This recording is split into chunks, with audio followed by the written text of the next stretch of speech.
Hello everyone, welcome back to the classes. First of all आज हम लोगों ने जितने पीछे के टॉपिक्स पढ़े हैं उनको रिवाइज करेंगे, then we will start our further topics. तो लास्ट क्लासेस में हम लोगों ने देखा था रिप्रोडक्शन के बारे में। रिप्रोडक्शन क्या होता है? रिप्रोडक्शन बेसिकली एक ऐसा प्रोसेस होता है जिससे जो लिविंग ऑर्गेनिज्म होते हैं वो अपने जैसे नए ऑर्गेनिज्म को बनाते हैं, नए ऑर्गेनिज्म का प्रोडक्शन करते हैं। देन हम लोगों ने एनसीईआरटी की क्वेश्चन डील करी थी, that is why reproduction is important. तो रिप्रोडक्शन इसलिए ज़रूरी है क्योंकि ये क्या करता है, कंटिन्यूटी इंश्योर करता है। कंटिन्यूटी इंश्योर करने का मतलब मैं आपको बताई थी, जैसे कि फॉर एग्जांपल अगर कोई ह्यूमन बींग है, अगर ह्यूमन बींग रिप्रोड्यूस करना छोड़ दे तो एक टाइम के बाद क्या हो जाएगा, अर्थ से ह्यूमन बींग्स खत्म हो जाएंगे। अगर किसी एनिमल का एग्जांपल लेकर चलते हैं, अगर कोई एनिमल है, अगर उसने रिप्रोड्यूस करना छोड़ दिया तो क्या हो जाएगा, वो जो एनिमल है वो इन अर्थ से ख़त्म हो जाएंगे। तो क्या करता है बेसिकली, जो रिप्रोडक्शन है ना वो कंटिन्यूटी इंश्योर करता है, यानी जनरेशन बाई जनरेशन आते रहते हैं। देन हम लोगों ने एनसीईआरटी के एक और क्वेश्चन डील की थी, that is do organisms create exact copy of themselves. क्या जो ऑर्गेनिज्म होते हैं वो अपने जैसा हूबहू ही ऑर्गेनिज्म बनाते हैं? तो इसका आंसर था कि नो, जो ऑर्गेनिज्म होते हैं वो एग्जैक्ट कॉपी नहीं बनाते, सिमिलैरिटी शो करते हैं। सिमिलैरिटी शो करने के पीछे जो रीज़न होता है, सबसे पहले ये समझो, जो आपको मैं बताई थी डीएनए के बारे में। डीएनए क्या होता है, एक ऐसा बायोमॉलिक्यूल होता है जिसके पास सारे जेनेटिक इन्फॉर्मेशन होते हैं। और वो कहाँ से मिलते हैं आपको बता चुके हैं, वो हमें हमारे पेरेंट्स से मिलते हैं। तो हमारे पेरेंट्स से जो डीएनए हमें मिल रही है तो थोड़ी ना थोड़ी तो सिमिलैरिटी दिखेगी ही। तो यही बेसिकली रीज़न होता है सिमिलैरिटी के पीछे। और साथ ही मैं आज इस क्वेश्चन को डील करूँगी कि वेरिएशन के पीछे का रीज़न क्या है, जो हम आपस में जो डिफरेंट दिखते हैं उसके पीछे रीज़न क्या है। ये आज टॉपिक पढ़ेंगे आज हम लोग। तो डीएनए के बारे में मैं आपको थोड़ी सी बातें बताई थी। डीएनए का फुल फॉर्म क्या होता है, डीऑक्सीराइबोन्यूक्लिक एसिड। 1 मार्क क्वेश्चन के लिए आ सकता है। देन डीएनए होता क्या है, डीएनए एक ऐसा बायोमॉलिक्यूल है जिसके पास जेनेटिक इन्फॉर्मेशन होता है, ताकि जो ऑर्गेनिज्म का स्ट्रक्चर डेवलपमेंट होने वाला है वो कैसा होगा, वो सारे इन्फॉर्मेशन होते हैं डीएनए के पास। और डीएनए क्या होता है, डीएनए जो होता है वो 1 जनरेशन से नेक्स्ट जनरेशन में पास ऑन हो जाता है। ये तो हम लोग पढ़े हुए थे डीएनए के बारे में। अगला हम लोग टॉपिक पढ़े थे कि डीएनए हमारे पेरेंट्स से मिलते कैसे हैं, तो इसको भी रिवाइज कर लेते हैं। तो जो ट्रांसफ़र होता है डीएनए का 1 जनरेशन से दूसरे जनरेशन में, एग्जांपल के लिए हम लेकर चले थे ह्यूमन बींग्स। ह्यूमन बींग्स में क्या होता है, एक जो पेरेंट होता है मेल पेरेंट जिसको फादर बोलते हैं, and the second one is a female parent जिसको हम लोग मदर बोलते हैं। जैसे सारे जितने भी ऑर्गन सिस्टम होते हैं, जैसे मैं आपको बताई थी हार्ट के लिए अलग सेल होते हैं, हार्ट में अगर हम लोग सेल के बारे में पढ़े तो डाइजेशन के लिए अलग टाइप के सेल होते हैं, वैसे ही रिप्रोडक्शन परफॉर्म करने के लिए भी स्पेशल टाइप के सेल होते हैं। मेल में वो सेल का नाम होता है स्पर्म होता है, और फीमेल में उस सेल का नाम ओवम होता है। अब ये सेल है तो सेल के अंदर अपना न्यूक्लियस होगा, और न्यूक्लियस के अंदर क्रोमोसोम होगा, और इसी क्रोमोसोम के पास इन्फॉर्मेशन होगा जिसको मैं पहले डीएनए बोली थी। साथ ही सेम ऐसे ही ओवम के पास भी होगा। अब क्या होगा, ये दोनों जो सेल होते हैं वो आपस में फ्यूज़ करते हैं, मिलते हैं, और उस प्रोसेस को हम लोग बोलते हैं फर्टिलाइजेशन। देखो फर्टिलाइजेशन से जो फ्यूज़ होकर जो सेल बनते हैं वो नए सेल का नाम हो जाता है जाइगोट। अब इस सेल का क्या होता है, ये सेल फर्दर बहुत सारा डिवीजन करता है और एक कंप्लीट ऑर्गेनिज्म का फॉर्मेशन करता है। तो ये एक सेल कंप्लीट ऑर्गेनिज्म कैसे बन गया ये भी हम लोग देखेंगे अभी। और साथ ही साथ हम लोग अभी जो मैं यहाँ पे एक टर्म यूज़ करी क्रोमोसोम, इसके पहले मैं आपको बताई थी कि डीएनए के पास सारे इन्फॉर्मेशन होते हैं। तो डीएनए और क्रोमोसोम में क्या डिफरेंस है ये अभी हम लोग देखेंगे। अब सबसे पहला टॉपिक हम लोग यही डील करेंगे, और यहाँ सब अपनी क्लास स्टार्ट करेंगे। तो स्टार्ट करते हैं। तो हम लोग जो पहला की कॉन्सेप्ट जो हम लोग अभी डील करेंगे that is DNA versus chromosome, क्योंकि अभी थोड़ी देर पहले मैंने टर्म क्रोमोसोम यूज़ किया था। तो देखो क्या होता है, डीएनए क्या होता है, बेसिकली एक डीएनए जो होता है ना वो double standard thread like structure होता है, लाइक दिस। आपने आपने आपने बहुत बार ही देखा होगा ऐसा सिंबल, तो इसको हम लोग डीएनए कहते हैं। देखो डीएनए और क्रोमोसोम के बीच में एक और छोटा सा टर्म आता है जिसको हम लोग क्रोमैटिन कहते हैं। अब पहले समझो, इतना डिफिकल्ट नहीं है, आप आराम से समझ लोगे। अगर मेरे पास देखो, अगर ये डीएनए जो है, थोड़ा सा डीएनए के बारे में मैं पहले बता देती हूँ। डीएनए जो होता है ना, अगर मैं ह्यूमन बींग्स का एग्जांपल लूँ तो ह्यूमन बींग्स में डीएनए जो होता है वो 2.2 मीटर होता है। जो डीएनए होता है ये एक थ्रेड लाइक स्ट्रक्चर, अगर मैं इसके बारे में बात करूँ, it is a thread like structure होता है, ठीक है ऐसा। और अगर मैं एग्जांपल लूँ ह्यूमन बींग्स का, एग्जांपल ह्यूमन बींग के अंदर जो डीएनए का लेंथ होता है, डीएनए का साइज जो होता है वो होता है 2.2 मीटर। जस्ट आपको समझने के लिए मैं ये सारा डाटा बता रही हूँ, आपको रिमेंबर करने की बहुत नीड नहीं है क्योंकि आपको आगे की क्लासेस में मिल जाएगी। अब देखो ये एक छोटा सा सेल है हमारे बॉडी के अंदर। जो सेल है ऐसा सेल जिसको आप नेकेड आई से भी नहीं देख सकते, अगर मैं सिंगल एक सेल रख दूँ तो आप नेकेड आई से नहीं देख पाएंगे, सेल इतना छोटा होता है। अब इसके अंदर भी एक छोटा सा न्यूक्लियस होता है और इस छोटे से न्यूक्लियस को जिसको मैं आंखों से नहीं देख सकती, इस न्यूक्लियस के अंदर मुझे 2.2 मीटर, आप समझो कि कितनी बड़ी लेंथ है, 2.2 मीटर डीएनए को इसके अंदर रखना है, तो मैं कैसे रख पाऊंगी। ऐसा समझो कि मेरे पास ये एक रस्सी है, ठीक है। अब ये देखो मेरे पास ये कितनी लंबी रस्सी है।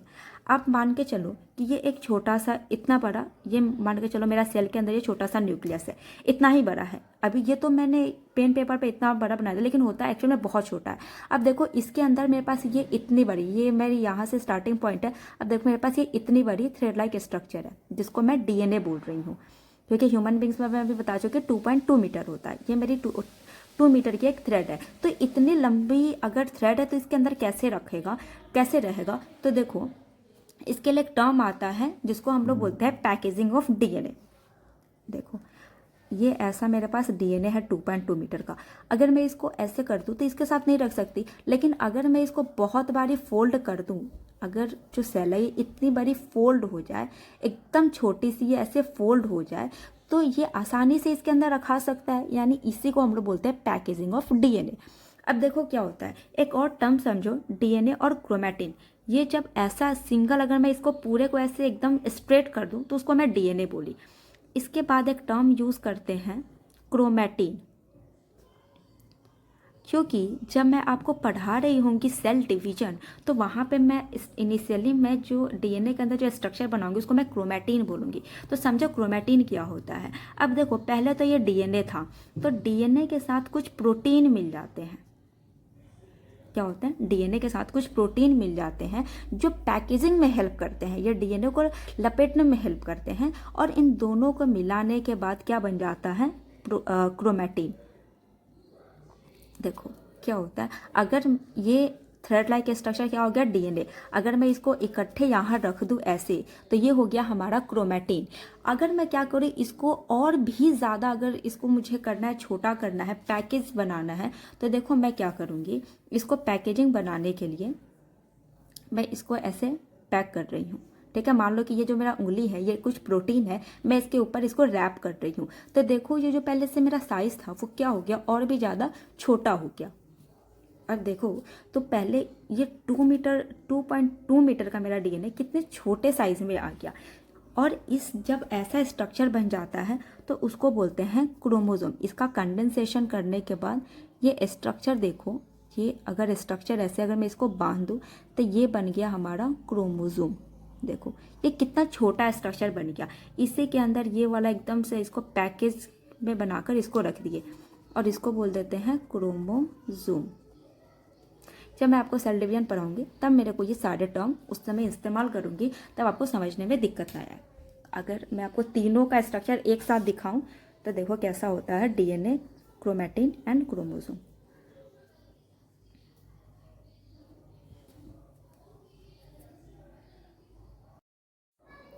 तो देखो क्रोमोसोम, क्रोमैटिन और डीएनए में क्या डिफरेंस है। सबसे पहले ये देखो, ये जो मेरे पास थ्रेड लाइक स्ट्रक्चर है, ये डबल ऐसे, ये थ्रेड लाइक स्ट्रक्चर है जो क्या होता है, एक दूसरे से ऐसे आगे के क्लासेस में आप पढ़ोगे कि डीएनए जो होता है वो डबल स्टैंडर्ड होता है, ठीक है। तो ये मेरे पास हो गया डीएनए, ठीक है। अब देखो क्या होता है, इसके साथ कुछ प्रोटीन मिल गए और क्या हुआ, वो थोड़ा सा कंडेंस्ड हो गया, ठीक है। यानी डीएनए में क्या हुआ, थोड़े से प्रोटीन मिल गए और वो कंडेंस्ड हो गए, यानी ऐसा ये जो मेरा स्ट्रक्चर हो गया इसको क्या बोलेंगे, क्रोमैटिन बोलेंगे। अब देखो और क्रोमोसोम क्या होता है, यानी इसके अंदर और कंडेंसेशन होना, और भी ज़्यादा ये पास आना एक दूसरे के। तो उसके बाद पास आने के बाद देखो ये छोटा सा जो ये स्ट्रक्चर मेरा बना, ये क्या कहलाएगा, मेरा क्रोमोसोम कहलाएगा। अब आपको डिफरेंस समझ आ रहा होगा कि जो थ्रेड लाइक स्ट्रक्चर जो हमने बनाया है, ये वाला जो पार्ट हो गया, ये हो गया हमारा डीएनए, एंड देन उसका थोड़ा सा इसको कंडेंस करेंगे, यानी इसको पास में लाएंगे, ऐसे इसी को पास में लाकर ये स्ट्रक्चर बना रहे हैं। और ये जो थोड़ा पास आने के बाद स्ट्रक्चर बना, इसको बोल देंगे क्रोमैटिन, और इसको और भी ज़्यादा इकट्ठा कर रहे हैं। अब देखो कि इस क्रोमैटिन वाले स्ट्रक्चर को मैं ऐसे ऐसे और कंडेंस करके छोटा कर रही हूँ, तो वो क्या हो जा रहा है हमारा, ये क्रोमोसोम बन रहा है। आई गेस कि आपको तीनों में डिफरेंस अच्छे से समझ आ गई होगी, ठीक है। अब जब हम लोग को ये डिफरेंस समझ में आ गई तब अब आपको ईजी हो जाएगा ये समझना, सेल डिवीजन समझना, क्योंकि वहाँ पे क्या होता है क्रोमोसोम अलग होते हैं। वहाँ पे मैं आपको बताऊंगी कि पहले क्या होगा, ये क्रोमैटिन जो होंगे वो डबल हो जाएंगे, फिर उसके बाद वो क्रोमोसोम के फॉर्म में अलग अलग होंगे, तो आपको क्या होगा समझना आसान होगा। चलो नेक्स्ट टॉपिक हम लोग चलते हैं सेल डिवीजन के ऊपर। देखो सेल डिवीजन क्या होता है, सेल डिवीजन का आप इसके टर्म्स ही समझो। सेल का मतलब ये सिंपल एक सेल हो गया, कोशिका हिंदी में बोलते हैं, और डिवीजन का मतलब हो जाता है डिवाइड करना। क्या होना, डिवाइड होना, यानी सेल में क्या हो रहा है डिवीजन हो रहा है, वो अलग अलग हो रहा है कहीं ना कहीं, इस पूरा टर्म का ये मतलब हुआ। अब समझो कि सेल डिवीजन की नीड क्यों पड़ती है, क्यों कोई सेल चाहता है कि वो डिवाइड कर जाए। देखो पहले क्या होता है, सेल जो होता है ये मान के चलो कि स्टार्टिंग में ये सेल की साइज है, ठीक है, और इसका कुछ न्यूक्लियस होगा। अब देखो सेल जो इतना बड़ा है इसके अंदर साइटोप्लाज्म होता है, आपने पहले क्लासेस में पढ़ चुका होगा। तो ये क्या हो गया, ये सेल के अंदर ये साइटोप्लाज्म हो गया, और ये क्या होगा इसका न्यूक्लियस होगा। क्या होता है आगे चलकर ये फिर सेल में क्या होगा ग्रोथ होता है, जैसे हमारे बॉडी में ग्रोथ हो रही है, हम लोग धीरे धीरे बड़े हो रहे हैं, ठीक वैसे ही क्या होता है सेल के अंदर ग्रोथ होता है और सेल का साइज क्या होता है बड़ा हो जाता है। देखो ये कितना बड़ा सेल का साइज हो गया, यहाँ से यहाँ तक इसकी ग्रोथ हो गई, लेकिन न्यूक्लियस जो है वो अभी भी उतना ही बड़ा है और सेल का साइज क्या हो गया बड़ा हो गया।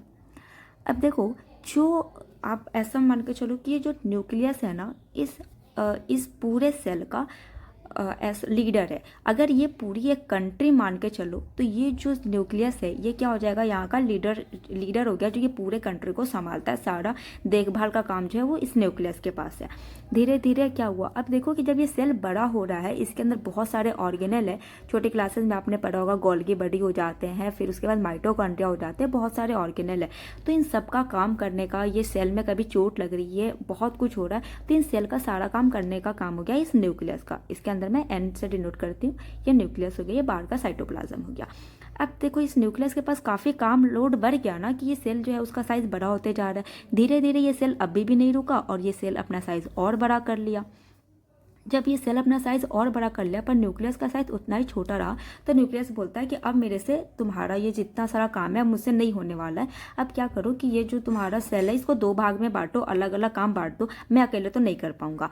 तो इस टाइम पे क्या होता है, जब न्यूक्लियस फेल हो जाता है ये सारे वर्क करने के लिए, इसका भागदौड़ संभालने के लिए, तब न्यूक्लियस बोलता है कि अब तुम क्या करो डिवाइड कर जाओ, मैं नहीं काम कर पाऊंगा। यानी अगर मैं लिखूँ कि न्यूक्लियस जो होता है, nucleus fails to control the activity of cytoplasmic growth। यानी ये जो सेल का ग्रोथ होते जा रहा है, ये साइटोप्लाज्म जो बढ़ते जा रहे हैं, इसका जो एक्टिविटी है अब वो न्यूक्लियस कंट्रोल नहीं कर पा रहा है, और इस टर्म पे क्या होता है ये जो सेल है ये वापस से डिवाइड करके दो सेल बना लेता है। अब देखो कि ये जब दो सेल बनाया, लेकिन इस सेल के पास तो ये एक ही न्यूक्लियस है और यहाँ पे दो सेल बना दिया, तो यहाँ पे दोनों सेल को न्यूक्लियस देना पड़ेगा ना। तो सेल तो बोलेगा कि ठीक है चलो मैं डिवाइड कर लेता हूँ, लेकिन न्यूक्लियस तुम्हें भी तो डिवाइड होना पड़ेगा क्योंकि तुम्हें दो सेल के अंदर जाना है। तो यहाँ पे क्या होता है न्यूक्लियस का भी डिवीजन होता है, और यहाँ पे भी एक न्यूक्लियस जाता है और यहाँ पे भी एक न्यूक्लियस जाता है, और इसका साइटोप्लाज्म का भी बंटवारा हो जाता है। अब देखो मान के चलो कि एक कंट्री है, एग्जाम्पल के लेकर चलो, आपको थोड़ा हिस्ट्री में लेकर चलती हूँ। इंडिया और पाकिस्तान जब अलग अलग हो रहे थे, तो पहले बताओ कि पहले जो थे वहाँ के लीडर बांट दिए गए कि हाँ चलो इंडिया के प्राइम मिनिस्टर जो होंगे वो जवाहरलाल नेहरू होंगे, और पाकिस्तान के जो प्राइम मिनिस्टर होंगे वो मोहम्मद अली जिन्ना होंगे। तो पहले लीडर को डिवाइड कर दिया गया, उसके बाद उन्हें देश दिया गया कि जो प्राइम मिनिस्टर होगा वो इंडिया को संभालेंगे और जो मोहम्मद अली जिन्ना होंगे वो पाकिस्तान को संभालेंगे। तो पहले क्या हुआ, इस लीडर को डिवाइड होना पड़े, यानी पहले क्या होगा, पहले न्यूक्लियर डिवीजन होगा और फिर उसके बाद साइटोप्लाज्म का डिवीजन हो जाएगा। दोनों में साइटोप्लाज्म आधे आधे बांट दिए जाएंगे। तो देखो सेल डिवीजन तो ये समझ में आ गया आपको कि सेल डिवीजन होता क्या है, क्यों इंपॉर्टेंट है और कैसे इसका डिवाइड हुआ, क्यों डिवाइड होना पड़ा, क्योंकि न्यूक्लियस जो है वो फेल हो जाता है कंट्रोल करने का। सेल डिवीजन भी जो होता है ना वो हमने दो टाइप का पढ़ना है, पहला होता है माइटोसिस, दूसरा होता है मियोसिस। टर्म से घबराना नहीं है, आपको बहुत ही इजीली समझ आ जाएगा माइटोसिस मियोसिस क्या होता है। देखो सेल डिवीजन कितने टाइप में हो जाता है, एक माइटोसिस और दूसरा मियोसिस। आपको इस चैप्टर में इन दोनों को समझना इंपॉर्टेंट है। साथ में हम लोग लास्ट में एक और टॉपिक पढ़ेंगे जिसका नाम होगा एमाइटोसिस। ठीक है, ये तीनों टर्म हम लोग पढ़ेंगे। तो सबसे पहले हम लोग स्टार्ट करते हैं माइटोसिस। माइटोसिस में क्या होता है, माइटोसिस को एक और नाम देते हैं इक्वेशनल डिवीजन। मतलब इसमें जो क्रोमोसोम का नंबर होता है ना, वो सेम होता है। आपको ये चीज़ें बहुत ही आसानी से समझ आ जाएगी जब मैं माइटोसिस कंप्लीट करूँगी। और इसको बोलते हैं रिडक्शन डिवीज़न। ये मैं आपको जस्ट बता रही हूँ, आपको बहुत ज़्यादा पैनिक होने की ज़रूरत नहीं है। आपको चीज़ें बहुत अच्छे से समझ आ जाएंगी और फर्दर आपको क्लासेस में बहुत ज़्यादा ये सारे टर्म यूज़ करने को मिलेंगे, देखने को मिलेंगे, और उस टाइम पे आप यूज टू हो जाएंगे। तो सबसे पहले हम लोग स्टार्ट करते हैं माइटोसिस।